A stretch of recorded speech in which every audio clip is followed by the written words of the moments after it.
Good afternoon, everyone. I am excited to have you join me for the next 20 to 30 minutes to chat about interpersonal conversations and surviving holiday parties. My name is Kelsey Van Paris. I am a Kinetiq health specialist and certified health coach here at Apex Benefits. And for the majority of my life, I've identified as and been labeled as an introvert. But for the past few years, I've learned some tips and tricks along the way to help me thrive in those social environments. And that's turned me more into what you would call an extroverted introvert. And that's meaning I like to direct my energy towards others when necessary, but I also know and prioritize when I need to refuel. So as we chat about how to socially handle the holiday season, I'm going to mix in items that I found helpful to engage with others because, drum roll please,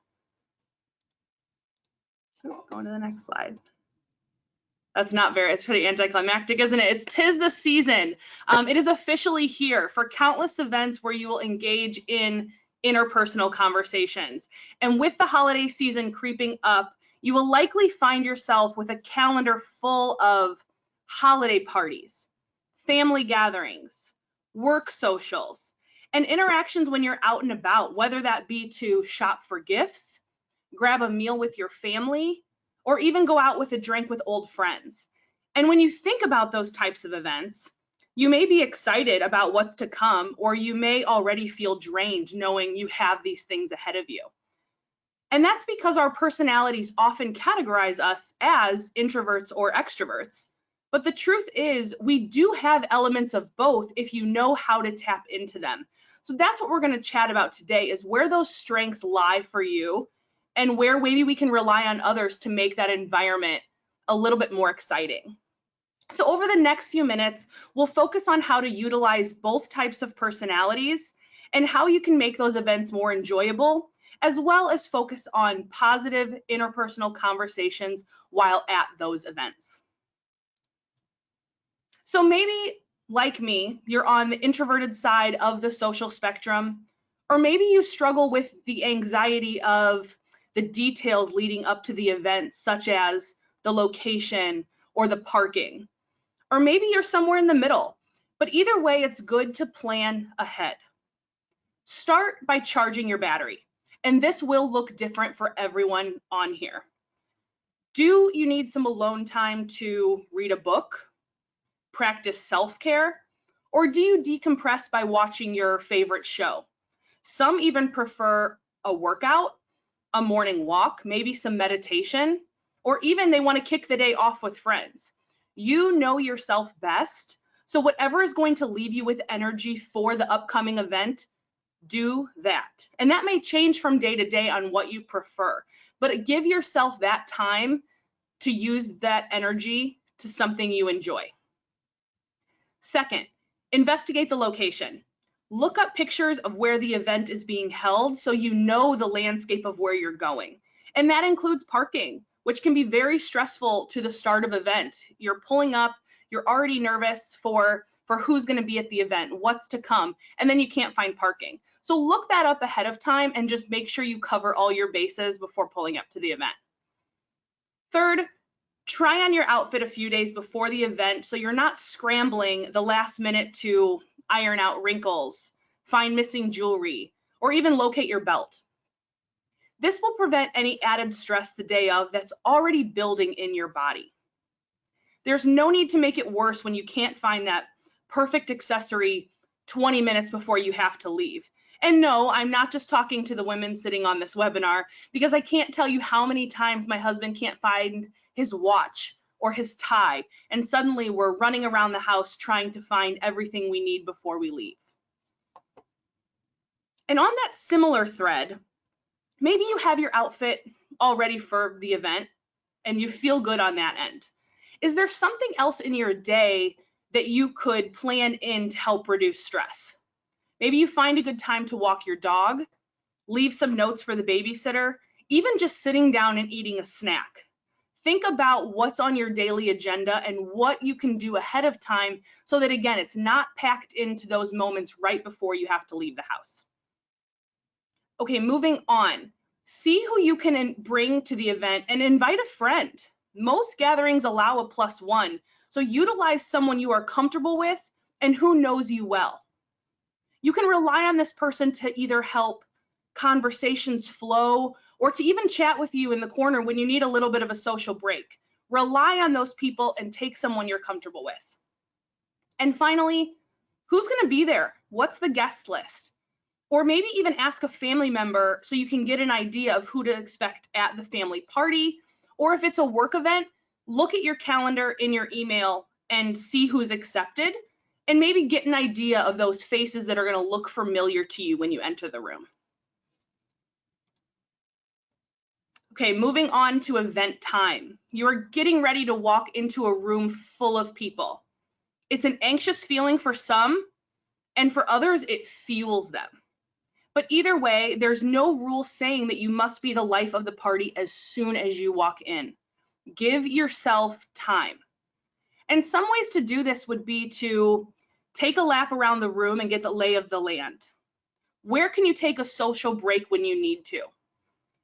This will also allow you to see some of the party details that are happening. Are there assigned seats? Maybe you can find yours ahead of time. Or can you score a seat where you're most comfortable? Get an idea of what that looks like. Where can you get a cocktail or a cup of coffee? Are there areas to sit and relax? Take time to take in the environment just before diving in. And when you see that cocktail or coffee station, grab something to drink. Even if you're sipping on a glass of water, it just gives you more time to peek around the room before chatting with guests. And speaking of those guests, we already talked about looking at that guest list, but survey the scene. Take note of who is there. Do you see someone you know well or who can help you start off a conversation with someone you may not know? They can find who you have in common with, just utilize them. If you're comfortable with them, be open. Say, I'm a little nervous, I'm a little uncomfortable being here. Can you introduce me to some people? They would want to help you out. But outside of the familiar, there are times we're thrown into a networking event where we may not know anyone and we're on our own. And again, you don't have to jump into conversation if you're not comfortable, but use that time to prepare an opening line if someone were to come up and introduce themselves to you. I know that seems a little bit silly, but preparing yourself on what you're going to say if you're approached. Take a breath and think about why you're at the event. Is it a networking event? Start with your name and where you work, or maybe a little bit about what you do. Take a break and ask them the same. Maybe you'll have some mutual friends or mutual job roles. Ask the person to expand on what they're telling you if it sounds interesting. And if not, and I don't mean this to sound harsh, but it is okay to end with a pleasant, "It was nice to meet you," and let them know you need to make a phone call, find your seat, use the restroom. It's okay to be ready to exit a conversation. Just know what you're going to say before that happens. And finally, know your limits and vocalize them with your +1, or even your coworker if that's who's in the room with you. Tell them you need a break and want to sit somewhere quiet and out of the way. Or invite them to take a breather outside. Find a topic to go chat with them about. If they know what you need, they will know how to support you. Don't power through just for them. Know exactly what you need, know how to vocalize it, and know how to prioritize it. So, what are interpersonal conversations? We introduced this at the beginning of the webinar, but what all does it entail? And to put it simply, it's exchanges between people. And that sounds pretty vague, right? It encompasses more than what you think. First up is verbal communication, obviously, which is more than just talking. It can be the sounds you make while in conversations, such as saying, "Uh-huh," "I see," as if you're half listening to what someone is saying. Or even the tone of voice you have with the person you're interacting with. Is it a dull sounding voice? Do you have any inflection? Do you sound bored? That can still come across even if that's not what you're meaning to portray. So moving on to listening. Yes, listening is a huge part of conversation. And have you ever been accused of hearing but not listening? And whether we've been called out for it or not, We've all likely tuned out someone at some point. The difference between those two concepts, though, might seem ridiculous until you take a moment to really think about it. Hearing is involuntary. We hear sounds constantly, all day, every day, and we may not pay them any attention. But listening takes effort. It's focused, it's intentional. So really listen to the people you're interacting with, and that will help with a lot of those verbal communications that we just mentioned. You're truly listening, you're truly engaged, you'll come off a little bit better. You'll say better sounds, make a better inflection in your voice. Moving on to written communication, because this is everywhere. Between emails we send, texting, reports, or even posts on social media, it's consuming most of our day. And this is why written communication is actually considered more legally valid than the spoken word and is the official mode of communication. Is that shocking to you? Because it was to me when I first thought of that. But how many times have we said, I want that in writing? It's the most valid form of communication, and we really prioritize that. So even then, written communication is something we really need to pay attention to when exchanging even what seems informal text messages, emails, social media posts. And finally, nonverbal communication. This one can be tricky. We may or may not realize the facial expressions we're making, and I definitely can get caught up in this. But our body language, what we do with our hands when we speak, it can express volumes to the person in front of you. And sometimes it can actually add a different meaning to what is being said. So try not to check your phone or your smartwatch or look off into the distance when being spoken to. Again, put that attention towards the person in front of you. And now you don't have to be perfect in all four of these categories. You don't have to nail verbal and listening and written communication and nonverbal all in the same bout of speaking with someone. But hopefully this can give you some insight on where your strengths might lie and what you can work on the next time you encounter someone, whether it be a work event, holiday party, any of the countless things we have coming up. And so for interpersonal conversation, the interpretation of this, we often think about communication as having a sender and a receiver of a message. However, most messages don't occur as seamlessly. Some may think that if they aren't in charge of sending the message, then they don't have an influence. So if you're not the person that sent the text or the email, wrote the post, or was interacting with someone in a gathering, if you weren't sending that message, then you don't have an influence. And similar to the examples we mentioned on that previous slide, we do. Active feedback, whether it's verbal or nonverbal, gives the sender the opportunity to adjust that message. And so some quick examples would just be, if a presenter sees a lot of confused faces in the audience, they'll likely re-clarify their message or ask if everyone's interpreting this correctly. Do they need any questions answered? Simply by the look on their faces. And sometimes that holds true, or sometimes it's just the face people were carrying in the audience. Another example would be when you're speaking to a group of people who are on their phones or browsing the internet, the speaker might feel like they are boring the group or that they're uninterested. And so we want to be very mindful of the person sending that message, but as the receiver of the message, we want to be very careful on how we are receiving that message.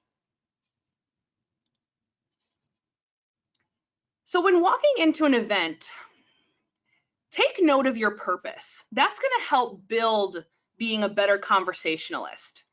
Why are you there? Is it to make a new business connection? Is it to meet a new friend? Is it just to relax or have good conversation? Or is it to try some new food? Use that purpose to help navigate your conversation. First, show genuine interest. Stay away from the generic small talk and choose topics you know will entertain the person you are speaking to. If you're at their home, give them a compliment on the food or the decor, or ask about their family. If it's a new contact, show interest in what they do, where they're from, and who they are in general. Get specific with showing interest to the person across from you. Next would be to keep topics light. Unless conversation develops into a deeper conversation, Don't force it there. Try to not give negative frustrations with people or work. And of course, it's good to not let these things get bottled up, but maybe reframe these conversations into a positive light of things you're looking forward to or exciting things happening in your life.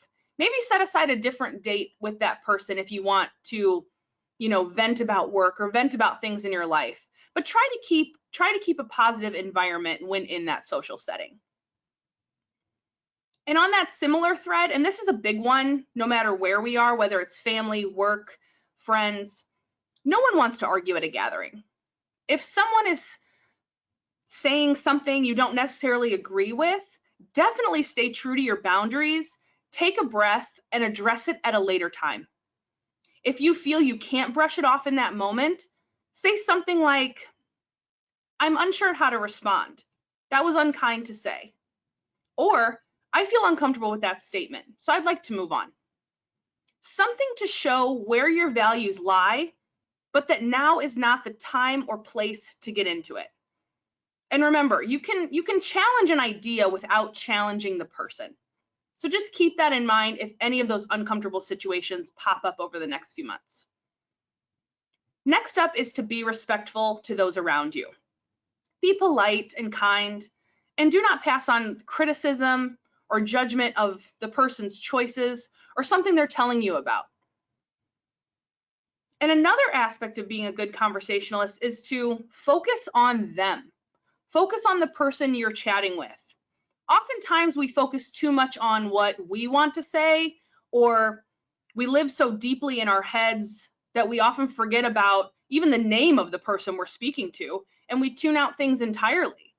Actively listen and engage by following up with questions and trying not to flip the conversations back on ourselves. And we've all done this. Small talk feels so natural and really even safe at times. And that's not a bad thing, but it allows for the same conversation to happen over and over. And really, we can only handle talking about the chilly weather so many times in a row. You can always start with small talk and then use another open-ended question or observation or comment to just go a little bit deeper. By asking those right questions, you can often move on beyond small talk to a more personal, in-depth conversation that will then vary from person to person. And finally, we've already hit on this one a little bit, but really be conscious of your nonverbal cues. Are you looking at everyone but the person you're speaking with? Does your face look unenthused? Keep your smartwatch or phone out of sight. And the only caveat to this would be, obviously, if you're expecting an important call, let that person know. Say something like, "I'm expecting a call from my child's daycare, so I really need to keep my phone on me." Or, "I'm expecting my boss to update me at any moment on something related to your work." Either way, let them know so that they know why that device is drawing your attention. But what about family conversations? These environments can feel so much more informal, but it's still good to have an idea of how to direct the conversations when engaging with your family members. A lot of what we already discussed can apply in these same environments, but these situations can also give you a leg up on facilitating conversation. Ask about family stories, grandparents, parents, friends. They'd love to chat about their favorite memories. Use this to fill time. Not only will you learn more about your family, but it will create room for more conversation and memories to be shared. Next up, ask about hobbies. Again, you know your friends and family, so ask specific questions about what they're into. For example, my uncle is a huge pickleball guy, so I know to always ask him how it's going, where he's been playing, and even to explain some of the rules because it's something I'm genuinely interested in. And so it helps me continue those questions and keep conversations going rather than just being bored by a rant he might be, headed down. And it helps when you're genuinely interested in that topic, again, when you go to ask those questions. And so don't choose something that will allow your mind to just wander off and disengage from the conversation. Has your friend taken any interesting work trips? Ask them where they went. What was their favorite part? What all did they get to see while they were there? Has your mom read any interesting books lately? Topics like that. Stick on things you know and you know they enjoy. That's going to keep conversation positive while engaging in those evenings. Okay, so now that we've, too early. And similarly, ask questions, about their lives, about their jobs, about their kids, their friends. You all know these people, so let's get specific. Okay, so now that we've made our lists of what to do, what not to do, and what will help us thrive in these environments, let's focus on you. And again, a lot of this has been focused on you, but as well as other individuals, this is the time I really want you to focus on you and your needs. With all of these events gearing up, recognize that this time of year can also come with a lot of emotions: happiness, joy, stress, sadness, and even anger. And maybe it's a mixture. Take time to recognize that. What are you feeling? And make choices that are going to benefit you. Start by making a list of events you have to go to or that you're really encouraged to be at. Maybe it's a work meeting, a family event. List out things you really can't or shouldn't miss. But then I want you to switch gears a bit and make a list of events you are genuinely looking forward to attending. That could be an event with your friend or your spouse. That could be a work social. And when you list those, make a note of why. It doesn't have to be lengthy, just a few words. Are you looking forward to getting out of the office and getting to know your coworkers on a personal level? Are you in need of quality night with your spouse? Whatever excites you about the event, jot it down. But now I want to give you permission to take time for you. If there are events that don't fall into either of these categories, and you maybe have too much on your plate, or maybe you don't have the emotional capacity to go, don't. It's okay to not attend events that you're invited to, and you don't have to have a grand excuse. Say that you simply can't make it this time and you would love to see them after the holidays. Set a date or follow up at a later time. Again, prioritize your mental health. So to wrap up our session together, remember, as you're going into the holiday season, prioritize yourself. The season is focusing heavily on others with gifts and the time spent, but find what works for you to make yourself comfortable, to drive positive conversation, and really to highlight what is going to make you feel your best going into that environment. All right, I hope chatting with me today helped you to think about ways to prepare your social psyche for the upcoming events in your life. And as always, if you have any questions about the content covered, please feel free to connect with me. My email address is right here on the slide. I'm happy to hear from you.